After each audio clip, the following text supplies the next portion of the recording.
United States wants to maintain and even expand its military presence in Africa, but it's not being completely open about its plans, or at least that's the allegation.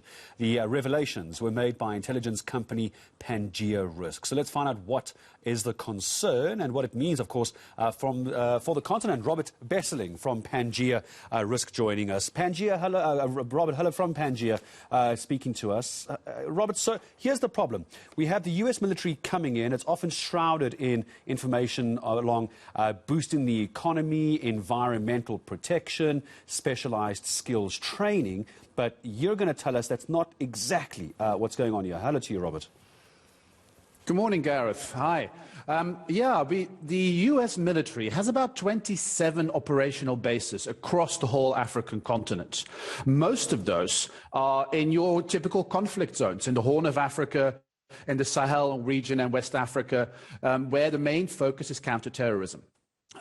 The Trump administration had been talking about drawing down those military forces, but the Biden administration seems to be, as far as we can fathom from the initial Africa policy plans, willing to maintain 6,000 U.S. military personnel overtly on the African continent. Our concern now is that a number of African governments are allowing covert operations not fully under the framework of their legal or constitutional regulations. For example, in West Africa, the small archipelago of Cape Verde, not many people will have heard of it before, but it's a very strategic position just off the coast of West Africa, and it's a hub for narco trafficking, for drugs trafficking. And the US military seems very keen to crack down on this, but currently does not have the full framework in place to be able to do so constitutionally or legally in that particular country, in Cape Verde. So the issue, Robert Besseling, you're telling me, is that the U.S. wants to be involved on the African continent, but not necessarily to serve the African continent. I'm getting a sense here this is self-serving interests in a way to protect American interests on the African continent. That's what I'm hearing here. We hear a lot of rhetoric about the soft power of the US in Africa. Vaccine donations, trade and investment being reinvigorated, etc. But at the same time, the US military is already present in Africa. It has been for many years.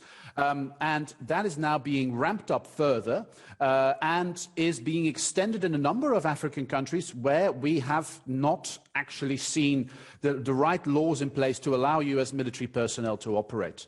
The real interest here are indeed US interests to try and crack down on drug trafficking, which fund terrorism operations in West Africa and the Sahel, for example. Tell me, Robert, just before I say goodbye to you, I've got about a minute left with you on this, Robert. What do we do about this? I'm not too sure. Like, it's a lot of information, and factually, it seems to be making sense. What does Africa do? What do we do about this? Do we go along with this? Are we against this? How does this benefit Africa, I think, is what I'm trying to leave you with as my final question. Gareth, I think what we need to do here is try and come down to the legal position of US forces in Africa. Which countries are doing it legally and which ones aren't?